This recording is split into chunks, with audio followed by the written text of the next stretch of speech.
सबसे अगर सच्चा रिश्ता होगा वो है गुरु शिष्य का। जितने भी हम आप लोगों ने यहाँ पर खून के रिश्ते बनाए, ये हर रिश्ता स्वार्थ का है, झूठा है। हम हमारे आंखों के सामने देख रहे, हमारे दोनों आंखों के सामने जो भी चीज हम देख रहे हैं वो यहाँ पर रहने वाली है। वो कौन सी चीज हमारे साथ में आने वाली नहीं। जो बाबा जय गुरु जी महाराज ने सभी मानव जाति को कहा कि जो हमारे अंदर में जो जीवात्मा है उसमें एक कान है, एक नाक है, एक आंख है, उससे जो दिखाई देगी, जो सुंदर आएगा, जिस बात को हम देखेंगे सुनेंगे वही चीज हमारे साथ आने वाली है। इस बात को हम आप लोग अच्छे से समझ लो।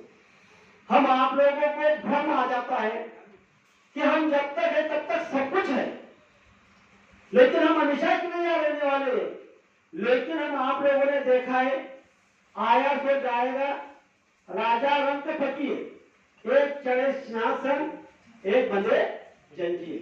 सिंहासन पर कौन चढ़ सकता है, जंजीर में कौन बांधा जा सकता है? तो गुरु महाराज ने कहा कि जिन्होंने सच्चा महात्मा से नाम का दान दिया है, जो गुरु आदेश का पालन करता है, अगर उस आदेश का पालन कलयुग में अगर कर ली, कलयुग की सच्ची भक्ति है गुरु आदेश का पालन। जब आप गुरु आदेश का पालन कर लोगे, उसी तरह से अगर हम आप लोग साधना कर लेंगे तो हम सिंहासन पर बैठ जाएंगे। अगर इस धरती पर हम आप लोगों ने बाबा जय गुरु जी महाराज की बात नहीं मानी, बाबा जय गुरु जी महाराज ने आदेश दिया है कि शाकाहारी हो जाओ, शाकाहारी नहीं रहे, मांस खाते रहे, माता पिता की सेवा नहीं की, धर्म के विरुद्ध काम किया, तो समझ लेना आप जंजीरों में बांधे जाओगे। तो जंजीर लक्ष्य चौड़ाई सी होनी है।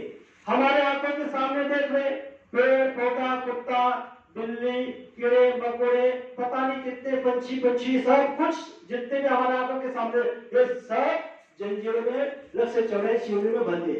और इससे ज्यादा अगर आपने खराब कर्म कर दिए तो आपको नरक में जाना पड़ेगा। कई प्रकार के नरक है, वहां पर आपकी आत्मा को सताया जाएगा। इसीलिए बाबा जय गुरु जी महाराज दिन मिला रहे और पूरे मानव जाति को ये आगाह कर रहे कि आज इस धरती पर अभी भी आपको समय है, अभी समय है, बचना चाहो फिर मत कहना हमें बचाओ। अभी आपके पास में समय है, आपके आंख चल रहे, हाथ चल रहे, पाँव चल रहे, आपकी सांसें की पूंजी है, तब से आपको अपना काम कर लेना है, अपनी आत्मा का। आज इस धरती पर हर आदमी शरीर सुख का काम कर रहा है, हर आदमी शरीर धन का काम कर रहा है।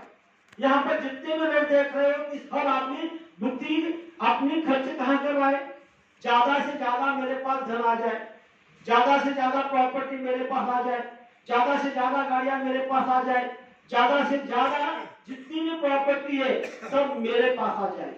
लेकिन हम आप लोग देख रहे, ठीक है, भाग्य से पहले, समय के पहले, भाग्य से अधिक किसी को कुछ मिलने वाला नहीं, तो उसको कोई शांति मिल रही है, वो सुख ढूंढ रहा है, खेत में, खलिहान में, गाड़ी में, खाने में, पत्नी में, बच्चे में, पता नहीं कितने कितने जगह पर वो सुख और चैन चल रहा है, लेकिन उसको कभी सुख नहीं मिल रहा है। सुख कहाँ है? संत के चरण में। इसीलिए कहा गया है, जा सुखा कारवे देव वेदावेला वैकुंठ सोनी संत सदनी रहेगा। भगवान कहा रहे संत सदन में, और आप लोग कितने परम सौभाग्यशाली जी में ये हमको इस धरती पर कलयुग में बाबा जय गुरु जी महाराज सच्चा महात्मा मिले। तो हम आपको इस बात को सोचना है, तो कलयुग में भी गुरु महाराज ने कहा कि शिष्य और गुरु का नाता रिश्ता सबसे ऊंचा है, हर युग में भी रहा और यहाँ पर भी रहे। आप कहोगे कैसे, कुछ प्रमाण? तो सभी लोग सचिव होकर सुनो। त्रेता युग में प्रभु रामचंद्र के पुत्र कौन थे? लव और कुश थे। हम आप लोग सभी लोग जानते हैं। तो लव कुश जो प्रभु रामचंद्र के पुत्र थे, तो भगवान रामचंद्र को कहना चाहिए था कि मेरे बाद में आगे लव कुश की पूजा होगी, लेकिन उन्होंने ऐसा किया? उन्होंने क्या कहा? जो सच्चा शिष्य है उसी की पूजा होगी। आज उसी की जयंती, हनुमान की जयंती। इस बात को हमको सोचना है, इस बात को हमको पकड़ना है। दूसरी बात, हनुमान का जिक्र कहाँ कहाँ आता है? हर जगह पर जब भी गुरु शिष्य का, भगवान शिष्य का रिश्ता आता है तो सबसे पहले किसका नाम आता है?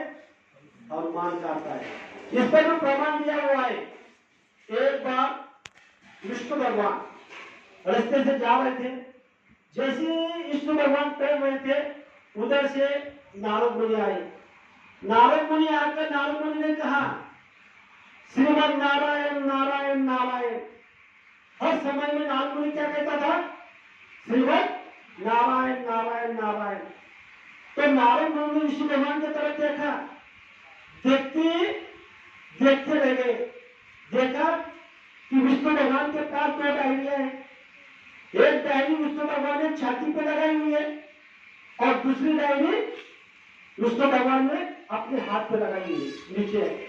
ये दो डायरियां हैं, एक छाती पे लगाई हुई डायरी और एक हाथ में नीचे हुई डायरी। तो नारद मुनि ने विष्णु भगवान से कहा, अरे भगवान, ये आपके पास तो दो डायरियां है, तो ये डायरियां किसकी है?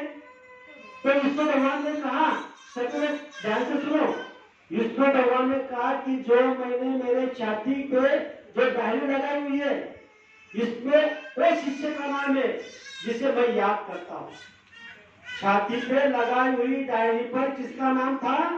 जिसे मैं याद करता हूँ, उनके नाम ये छाती पे लगाई हुई डायरी पर है।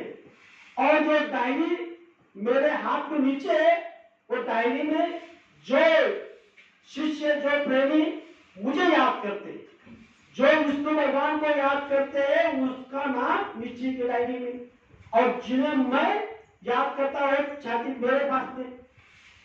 तो नारद मुनि को वही विचार करने लग गया। नारद मुनि को ऐसा लगा कि छाती में जो डायरी होगी, मतलब हर दिन विष्णु भगवान मुझे याद करता होगा। तो नारद मुनि ने विष्णु भगवान से कहा कि प्रभु, मैं जो अपनी छाती पे हाथ लगाए बैठी हुई वो डायरी है, वो इसको देख सकता हूँ? बोले देख लो। तो नारद मुनि ने जब वो डायरी को निकाला, पहला ही पन्ना को निकाला, तो सबसे पहला नाम किसका था? हनुमान का था। तो चकनाचूर हो गया, तो उसके अंदर में खलबल मच गई। तो ऐसे टहलते टहलते चलने लग गए। तो नारद मुनि ने कहा कि प्रभु, मैं तो 24 घंटे श्रीमद नारायण नारायण बोलता हूँ, मेरे अंदर में नारायण नारायण बनता है, फिर भी आप मुझे याद नहीं करते। बोले देखो, इसका मैं प्रमाण आपको बताता हूँ, इसका प्रमाण आपको देना पड़ेगा। तो उसी समय में विष्णु भगवान ने नारद मुनि को कहा कि बोले देखो, ये एक पानी का गिलास है, ये आप अपने हाथ में रखो, और एक पानी का गिलास अपने हाथ में रख लो। यह पानी का फुल भरा हुआ गिलास है, आपको पृथ्वी में पूरी प्रदक्षिणा करनी है। क्या कहा? पूरी पृथ्वी को प्रदक्षिणा करना है, लेकिन ध्यान में रखना है कि इस पानी का गिलास में से एक बूंद भी नीचे ना गिरे। क्या कहा? पानी में से एक बूंद भी नीचे ना गिरे और आपको पूरी पृथ्वी की प्रदक्षिणा करनी है। नारद मुनि ने गिलास हाथ में रखा और नारद मुनि गिलास की तरफ देखते देखते देखते पूरी पृथ्वी की प्रदक्षिणा की। जैसे ही पूरी पृथ्वी की प्रदक्षिणा करके आए और भगवान विष्णु के पास दिया। बोले भगवान, मैंने यहाँ से एक बूंद भी नीचे नहीं गिरने दिया। बोले आपने इसमें से एक बूंद भी गिरने नहीं दिया? तो मुझे आप ये बताओ, जब आप गिलास भर पानी की प्रदक्षिणा कर रहे थे, तब आपने मेरा नाम कितने बार लिया? क्या कहा कि आपने मेरा नाम कितने बार लिया? उसी समय नारद मुनि ने नीचे बूंदी कर दी, क्योंकि पूरा ध्यान उसका कहां था? गिलास के ऊपर था, तो उसको भूल हो गई। ठीक उसी तरह हमारी परिस्थिति है। हम भी जब गुरु महाराज ने कहा कि आप जब भी जय गुरु नाम लोगे तो आपको मैं मिलूंगा, तो यहाँ पर आपको प्रमाण दिया गया। जो हमारे देवती जो कन्हैया भाई साहब है, इन्होंने अपनी पूरी परिस्थिति, पूरी ताकत, पूरी शक्ति कहाँ लगा दी? वो आग बुझाने में, लेकिन बुझी नहीं बुझी। फिर आखिर में उन्होंने क्या किया? द्रौपदी जैसा हाथ ऊपर कर दिया कि भगवान अभी नहीं मेरी बस की काम, मेरे राज को बचा लो।